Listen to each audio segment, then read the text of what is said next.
வருங்கால அரசு அதிகாரி அனைவருக்கும் வணக்கம். நம்ம பழமொழி 400 பார்க்க போகிறோம். இது எல்லாமே புக்கில் இல்லாமல் அவுட் சோர்ஸ் தான் பார்க்க போகிறோம். ஏன்னா இதுலேருந்து போன டிஎன்பிஎஸ்சி எக்ஸாம்லேருந்து ஒரு கொஸ்டின் கேட்டிருந்தாங்க. அப்படி அந்த கொஸ்டின் கேட்டிருக்காங்க. அந்த கொஸ்டின் உங்களுக்கு தெரிஞ்சதுன்னா கமெண்ட் பண்ணுங்கள். நான் அடுத்தடுத்த வீடியோவில் வந்து அந்த கொஸ்டின் வரும்போது நான் எந்த கொஸ்டின் அப்படின்னு நான் பாயிண்ட் பண்ணி உங்களுக்கு சொல்கிறேன். ஓகேங்களா? இது எல்லாமே நம்ம இது என்ன கதை அப்படின்னு பார்த்துட்டு ஷார்ட்கட்டோட எப்படி பார்க்கலாம் அப்படின்னு பார்ப்போம். ஓகேங்களா? வாங்க வீடியோக்குள்ளே போகலாம். ஃபஸ்ட்டு கொஸ்டின் என்ன கொடுத்துருக்காங்கன்னா, பெரியதன் ஆவி பெரியது அப்படின்னு கொடுத்துருக்காங்க. அது வந்து பழமொழி.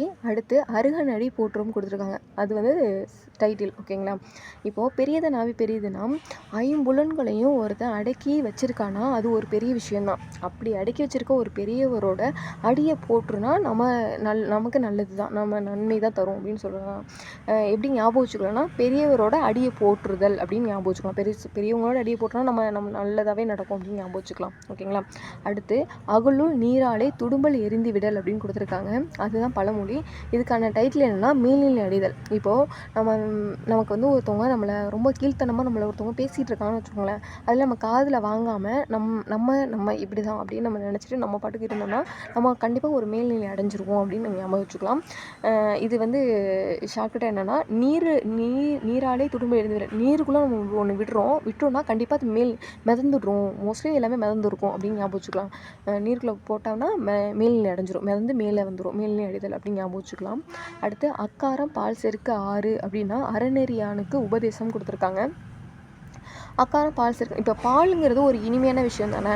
அந்த பாலே ஒரு இனிமை தான். ஆனால் அந்த பால் குடிக்கிறப்போ நம்ம அதில் சுகர் சீனி போட்டு குடிப்போம். ஒரு இனிமைக்கு இனிமை சீக்கிரம். அந்த மாதிரி ஒருத்தன் அறம்னா நல்ல விஷயம் பண்ணிகிட்டு இருக்கான்னா அவனுக்கு நம்ம தூண்டணும், இன்னும் நல்ல விஷயம்லாம் பண்ணு அப்படின்னு தூண்டணும்னா, உபதேசம் பண்ணோன்னா இன்னும் நல்லாயிருக்கும் அப்படின்னு சொல்லியிருக்காங்க. அதான் அக்காரம் பால் செருக்கு ஆறு அறநெறியானுக்கு அந்த ஏற்கனவே உதவி பண்ணிகிட்டு இருக்கானுக்கு இன்னும் நம்ம உதவி பண்ணணும்னு தூண்டணும்னா அது ஒரு நல்ல விஷயம் தான் அப்படின்னு சொல்லியிருக்காங்க.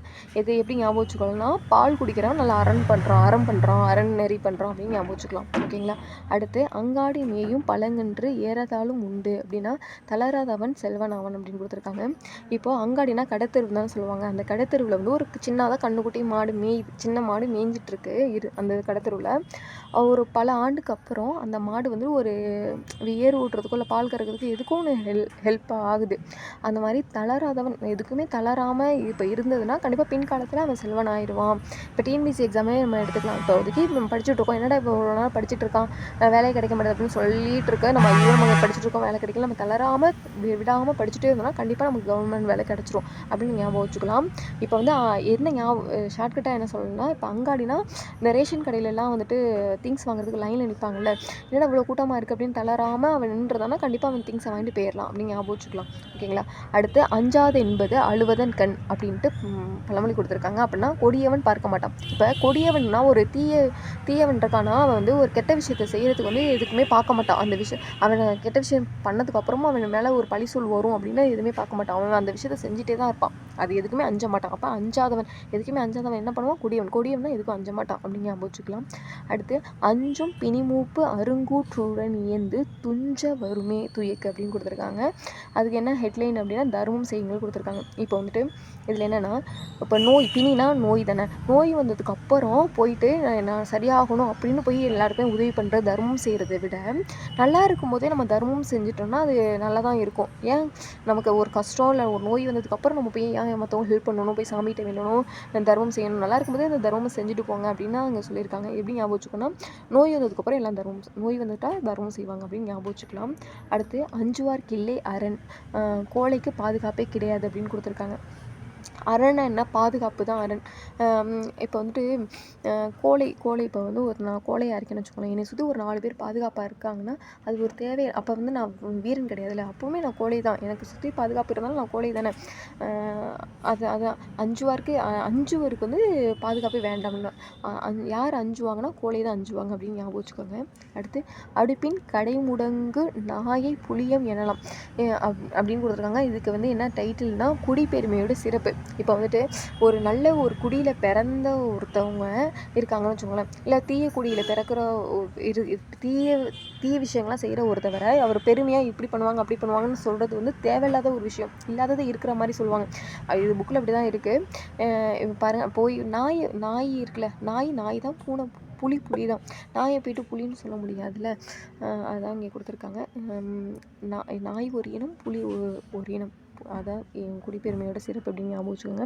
அடுத்து அணங்காக்கும் தான் செய்த பாவை தனக்கு அப்படின்னு பழமொழி இருக்குது. அது மகனுக்கு செய்ய வேண்டியது.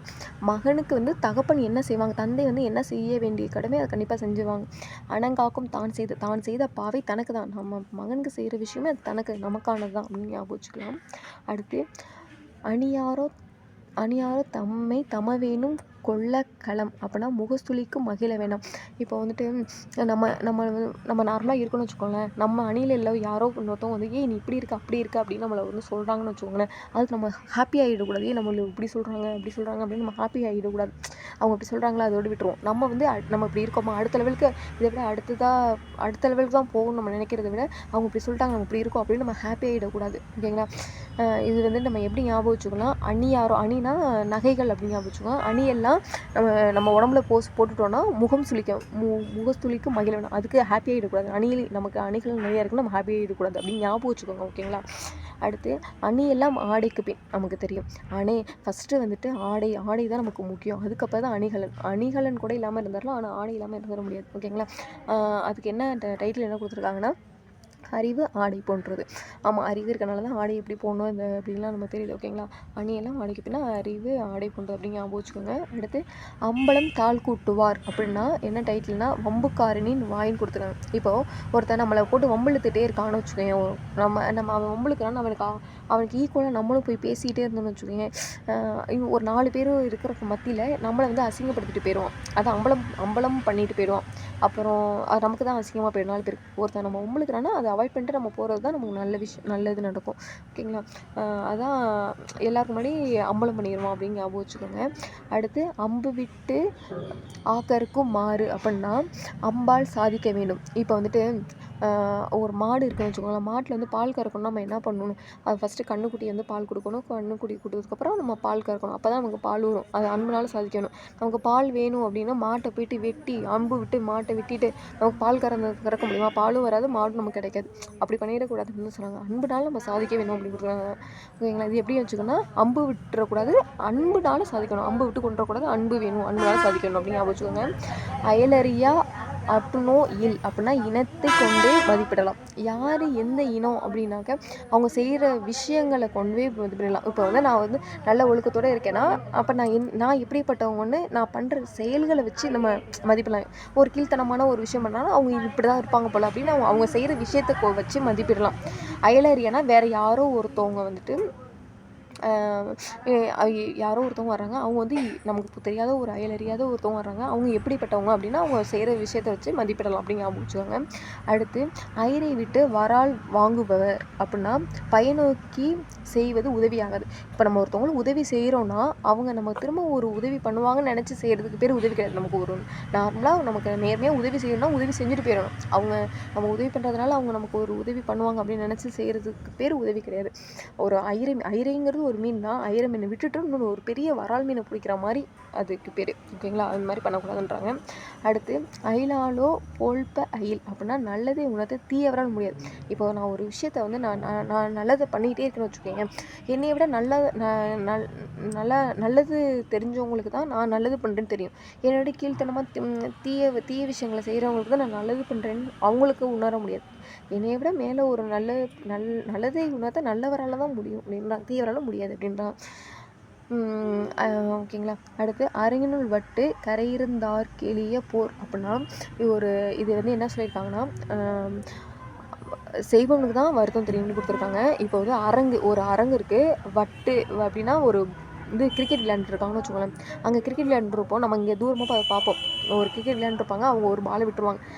என்னடா இந்த பாலை போய் விட்டுட்டானே அப்படின்னு நம்ம இங்கே ஈஸியாக சொல்லிடுவோம். ஆனால் அங்கே விளையாண்டுட்டு இருக்கவங்க தான் தெரியும் அந்த நுணுக்கம், எப்படி விளையாடுறது, என்ன எப்படி பால் போட்டு அது பாலை வந்து விட்டுருப்பான் அப்படின்னு அவனுக்கு தான் அந்த இடத்துல தெரியும் ஏன் விட்டோம் அப்படின்ட்டு. நம்ம ஈஸியாக சொல்லிட்டு போயிடுவோம். இப்போ செய்வனுக்கு தான் தெரியும். இப்போ வந்துட்டு எப்படின்னா நம்ம டிஎன்பிசி எக்ஸாம் படிச்சுட்ருக்கோம். என்னடா இவ்வளோ வருஷம் படிச்சுட்டு இருக்கேன், என்ன வேலை வாங்கலையான்னு ஈஸியாக மற்றவங்க சொல்லிட்டு போயிடுவாங்க. ஆனால் படிக்கிற நமக்கு தான் தெரியும் அந்த கஷ்டம் என்ன எப்படி அப்படின்ட்டு. ஓகேங்களா? அப்படி ஞாபகம் வச்சுக்கோங்க. ஒரு அரங்குக்குள்ளே கிரிக்கெட் விளையாடுறப்போ யாருன்னா அந்த செய்கிறவனுக்கு தான் தெரியும் அப்படின்னு ஞாபகம் வச்சுக்கலாம். அடுத்து அறிந்தறிக்கால் நீர்ப்படுக்கும் மாறு அப்படின்னா பகையை அறவே ஒழிக்க வேண்டும் அப்படின்னு கொடுத்துருக்காங்க. இப்போ வந்துட்டு 2 நாட்டுக்கு இடையில போர் நடக்குதுன்னு வச்சுக்கோங்களேன். நான் இங்கே ஒரு நாட்டு இருக்கு, இன்னொரு நாட்டு இருக்குது. அவங்க இவங்க வந்து நல்ல செழிப்பாக இருக்காங்க. அங்கே போயிட்டு ஒரு 2 பெரிய தலைவர்கள் வந்து போட்டிட்டு இவர் வந்து தலைவர்களை வந்துட்டு அழிச்சிட்டு வந்துடுறாரு. ஆனால் அவங்களோட பையன் குட்டி பையனாக இருக்கான்னு வச்சுக்கோங்க. அவன் வந்துட்டு கொஞ்சம் வளர்ந்து வந்துட்டு அந்த நம்ம நாட்டை வந்து அழிக்கிறதுக்கு வருவான். அவன் அழிக்கிறனா ஃபுல்லாக அந்த நாட்டை அழிச்சிட்டு வந்துடணும். ஓகே, வேறு என்ன சொல்லலாம், இப்போ வந்துட்டு ஒரு வாழைத்தார் இருக்குன்னு வச்சுக்கோங்களேன். அது நம்ம இடத்துக்கு வந்து ரொம்ப டிஸ்டர்பாக இருக்குது அப்படின்னா அந்த மரத்தை வந்து பாதிட்டு வெட்டிட்டு வந்துடக்கூடாது. வெட்டிட்டு வந்துட்டோம்னா திரும்ப அந்த வாழை மரம் வந்து திரும்ப வளர்ந்து அந்த இடத்த வந்து மறைக்க தான் செய்யும். ஃபுல்லாக அடியோடு வெட்டிட்டா தான் அந்த மரம் வளராமல் இருக்கும். அதான் பகையை அறவே ஒழிக்க வேண்டும் அப்படின்றாங்க. அறிந்தறிந்த கால் நீர்ப்படுக்கும் மாறு அப்படின்னா பகையை அறவே ஒழிக்க வேண்டும் கொடுத்துருக்காங்க. அடுத்த வீடியோவில் நம்ம நெக்ஸ்ட் இதில் பார்க்கலாம், நெக்ஸ்ட் பார்ட்டில் பார்க்கலாம். Thank you to all.